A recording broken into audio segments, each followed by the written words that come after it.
Vamos então dar continuidade às nossas aulas. Sejam bem-vindos aqui a mais uma aula do curso Exemplo, aqui nesse tópico de matemática, revisão número 4. Vamos começar então a resolução das questões 4, 5 e 6 dessa lista, que diz o seguinte, acompanha comigo aqui.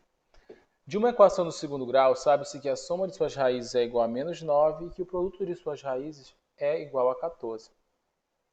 Nas equações abaixo, assinale aqui se enquadra nas informações fornecidas. Então, basicamente, a gente vai analisar a soma e o produto das raízes, que foram dados os valores. Depois a gente vai comparar com as alternativas para ver qual é a alternativa mais correta, né? Que a gente consegue, a partir desses dados, montar uma dessas equações. De fato, a gente pode fazer isso. Então, observa só. Observa que ele falou que a soma das raízes, né, a soma dos resultados da equação, é igual a menos 9, perfeito? Então, tu sabe que a soma das raízes é menos b sobre a. Então, esse resultado vai ser igual a menos 9. No que diz respeito ao produto das raízes, você sabe que é c sobre a. E que esse produto, segundo a informação do texto, vai dar 14. Perfeito. O que é interessante você observar que, para ficar melhor a assimilação das duas relações que são de extrema importância, ambas são divisíveis, são divididas por A, mas somente a primeira relação, que é da soma, que é negativa. Ou seja, é somente essa relação que você vai trocar o sinal. Essa você mantém. A primeira está relacionada a menos B sobre A e a segunda relacionada a C sobre A, ok? A gente pode estar analisando aqui quais dessas equações se enquadra diante dessas premissas aqui, na verdade, da soma e produto das raízes. Vamos só analisar o seguinte, a letra A, por exemplo. X ao quadrado menos 9x mais 14. Você sabe, vou colocar aqui embaixo, fazer uma análise aqui da letra A, que a soma das raízes é menos b sobre a. Então, observando a letra A, é menos 9 sobre a. Então, observa, vai ficar menos o b, que é menos 9, isso sobre a, e o a, você consegue observar que ele vale 1. É o coeficiente que acompanha aqui o grau, a incógnita de grau 2. Menos com menos é mais, vai dar 9. O que ele está falando aqui? É até uma pegadinha, porque é muito parecido realmente. A soma das raízes nessa primeira equação, do segundo grau, é 9, e não menos 9, como a redação do texto pede aqui da questão. Né? Então, não pode ser a letra A, em hipótese alguma. Vamos analisar agora a letra B.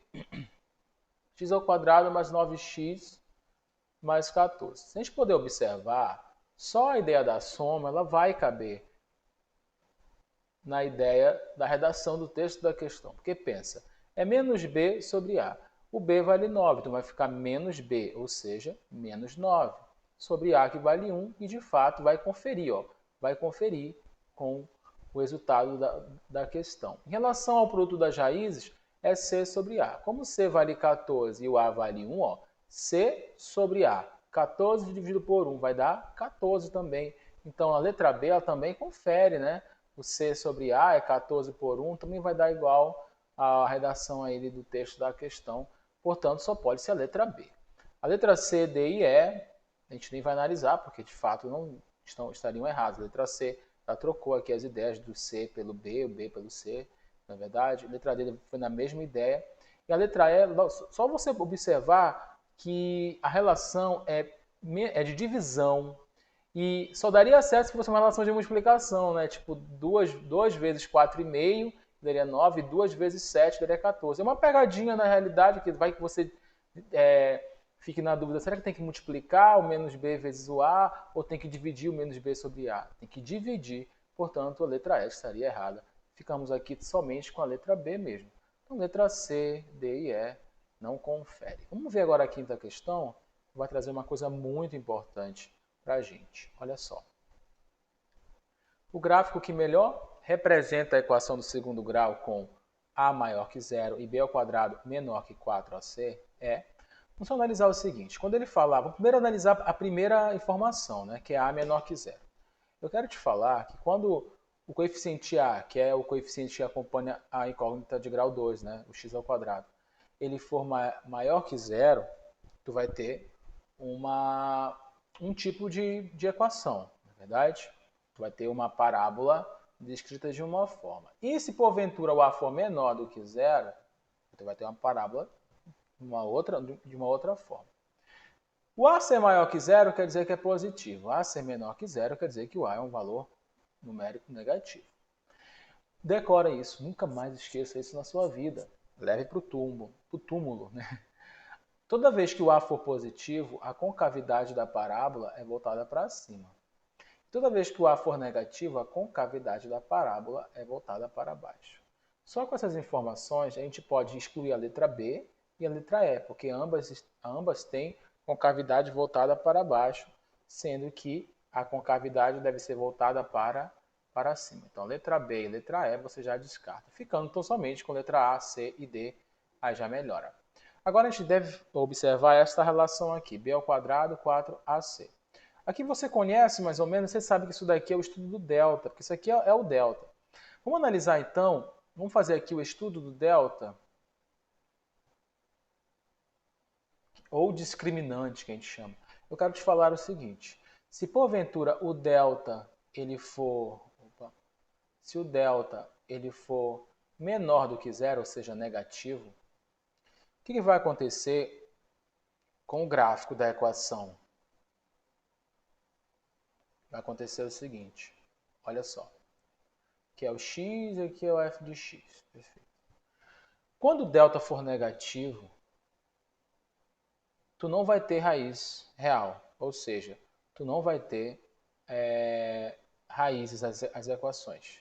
Você não vai ter valor do x, perfeito? Então, por exemplo, digamos que o delta deu igual a menos 3. Menos 3, você sabe que para a gente poder achar o valor do x, a gente precisa tirar a raiz quadrada, né? Precisa tirar a raiz quadrada do delta. E não tem raiz real negativa, só raiz complexa. Então, dentro dos números reais, não tem como. Ok? O que acontece, então? Nota que a parábola é positiva, então a concavidade vai ficar voltada para cima.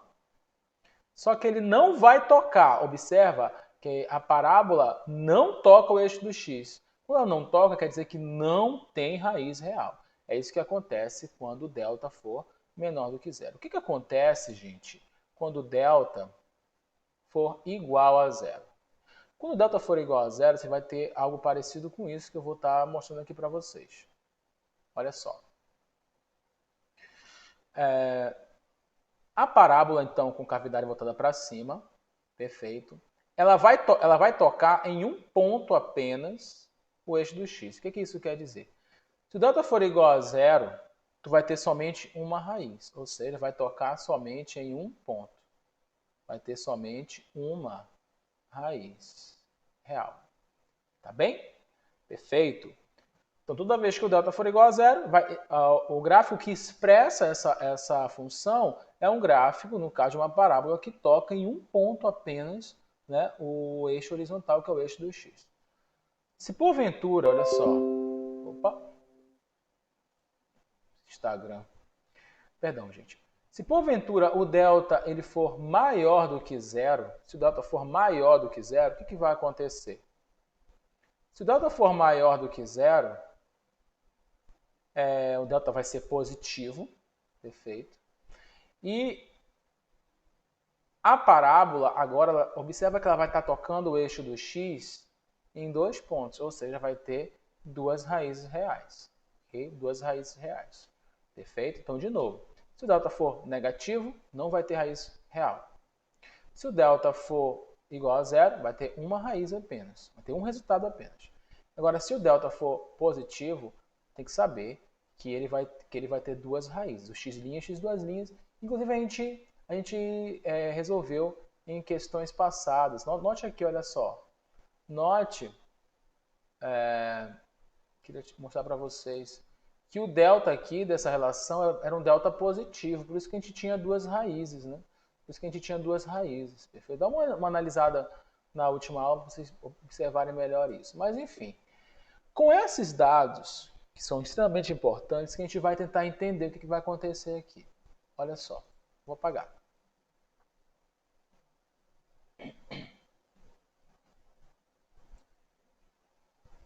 Você sabe que a relação do delta com os coeficientes é o seguinte: delta é igual a b ao quadrado menos 4ac, que porventura são justamente os fatores que aparecem aqui se comparando. Né? O que vai acontecer, por exemplo, quando b ao quadrado, né, for menor do que 4ac? Vamos observar, vamos supor que b ao quadrado vale 16. Um exemplo bem tosco, tá, gente? E que 4ac, olha só, 4ac seja um valor maior que 16. Não sei, de repente 20. O que vai acontecer aqui? Vai acontecer o seguinte, que o delta vai ser 16 menos 20, ou seja, 16 menos 20, ou seja, menos 4. O que foi que aconteceu aqui, gente? O delta, ele é um valor negativo. Ele é um valor negativo. Se o delta for negativo, por aquelas relações do estudo do delta que eu te falei, o que vai acontecer com a parábola aqui? O que vai acontecer com a parábola aqui? A parábola simplesmente não vai tocar o eixo x, porque não tem raiz real quando o delta for negativo.